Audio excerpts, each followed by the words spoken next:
Hello and welcome to Deep Dive Inside. I'm your guide, Aiden Irons. And I'm Iris Adams. We're thrilled you're joining us for today's deep dive into, a true phenomenon. Today, we're unpacking the incredible journey, the immense impact of an artist who hasn't just topped the charts, but really fundamentally reshaped the music industry itself, Taylor Swift.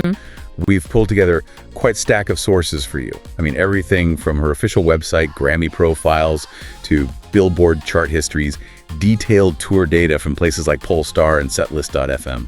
Right, and critical analyses, too, from Rolling Stone, Pitchfork, even a Harvard Business Review case study looking at her strategy. It's pretty comprehensive. Exactly. Our mission, to distill the really pertinent nuggets of knowledge so you can truly grasp the scale, the sophistication of her career. Yeah, think of it as a shortcut. We're connecting the dots across her career path, her huge discography, those record-shattering live shows, and her, frankly, astute business sense. So you'll walk away understanding not just what she's achieved, but the how and the why, and maybe get some insights from her journey. Precisely. What you can learn from it all. When we look at Taylor Swift's career, it's really more than just a trajectory, isn't it?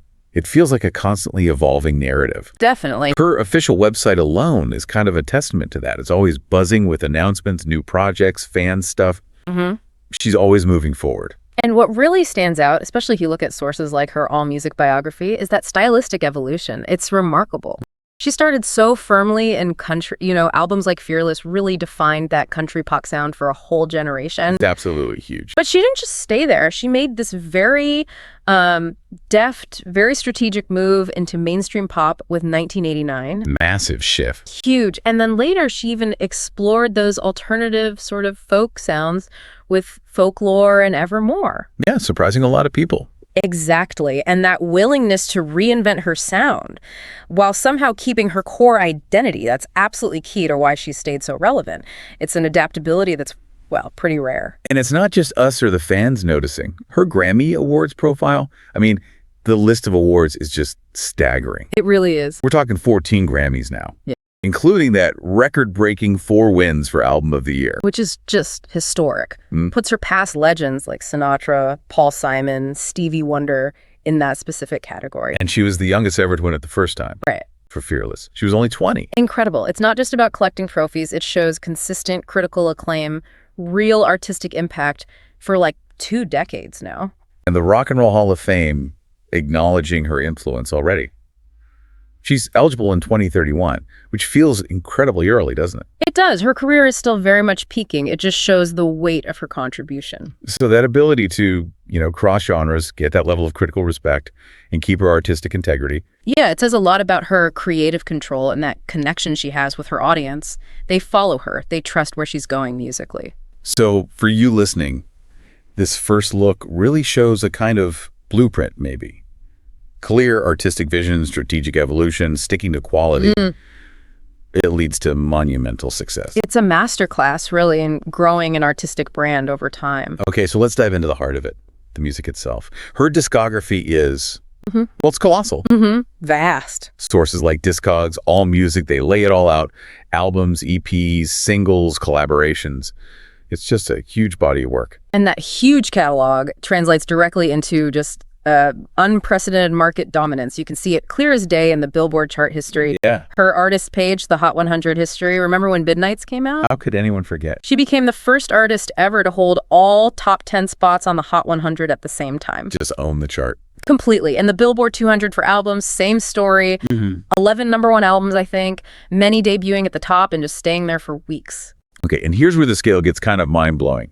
It's not just hitting #1, it's the sales. The sheer volume. Exactly. The RIAA certifications, gold, platinum, diamond, they show the actual units moved. Which are astronomical, especially now. Right. Like 1989 is 11x platinum in the US. That's over 11 million units.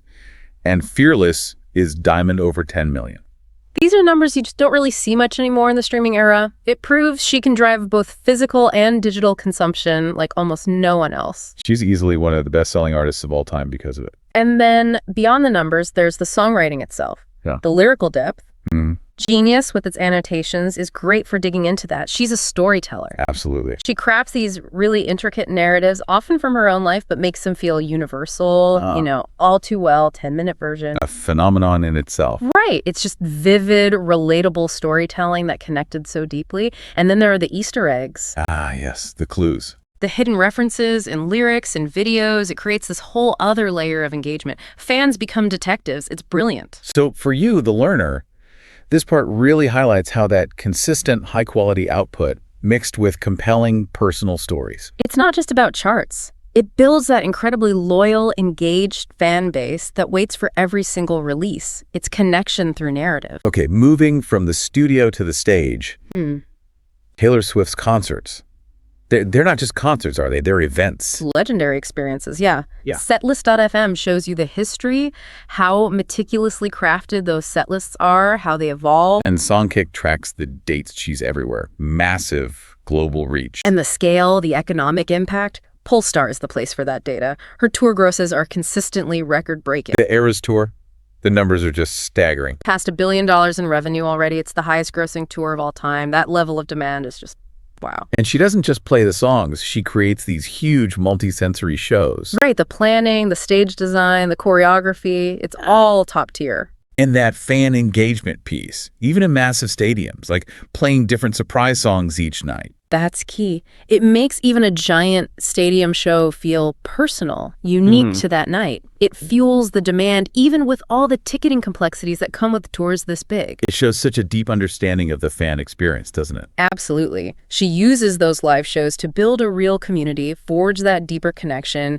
It turns casual listeners into truly dedicated fans. So the takeaway for you here, it's really a masterclass in building and keeping that passionate fan base through these immersive, unforgettable moments. The power of a tour executed like this is incredible. Amplifies everything. Okay, so beyond the songs, beyond the stage, Taylor Swift is also just a formidable force in the industry itself, and people are analyzing her seriously. Oh, yeah. Publications like Rolling Stone, Pitchfork, they're constantly writing about her. Reviews, essays, looking at her art, her cultural impact, even how she affects the business side. And this brings up a big question. How does one person manage this global empire? Right. NPR Music often has good features on her broader impact, philanthropy, being a role model. But here's where it gets really exceptionally interesting from a strategy perspective. The Harvard Business Review, they published a detailed analysis of her business model and branding. Wait, Harvard Business Review? For a pop star? Exactly. That doesn't happen every day. No kidding. That really speaks volumes, doesn't it? It shows how meticulously crafted her brand is, how she leverages everything, music, social media, fan stuff, even legal fights, into this single, powerful business entity. What did HBR focus on? They really highlighted her mastery of fan engagement, particularly through those Easter eggs and her direct communication. They talked about how it builds this almost unprecedented loyalty, like fans are co-creating the brand with her. They even mentioned those secret sessions. Where she invited fans to her house? Yeah, back in 2017. A masterclass, they said, in creating exclusivity and buzz. Wow. So connecting that to the bigger picture? It just underlines her strategic thinking, her control over her own story, her willingness to innovate within the industry structure. Like the re-recordings. Exactly. That decision to re-record her first 6 albums after the Masters dispute, it was brilliant and completely unprecedented on that scale. Yeah, huge move. It wasn't just about getting her music back. It was this massive statement about artist ownership, about intellectual property. It set a precedent that's definitely going to impact artists for years to come. So she's not just an artist. No, she's effectively the CEO of Taylor Swift, Inc., managing her brand, her IP, with incredible foresight. This whole section is just full of aha moments for you, the listener.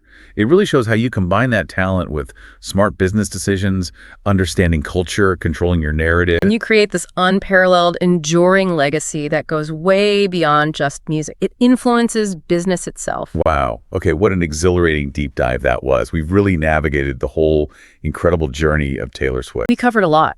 Her evolution from country to global icon, that massive discography and the chart dominance, those record-breaking tours. And finishing with her business brain, analyzed by Harvard Business Review, no less. We've seen she's not just an artist, she's a cultural force, a strategic leader, an innovator.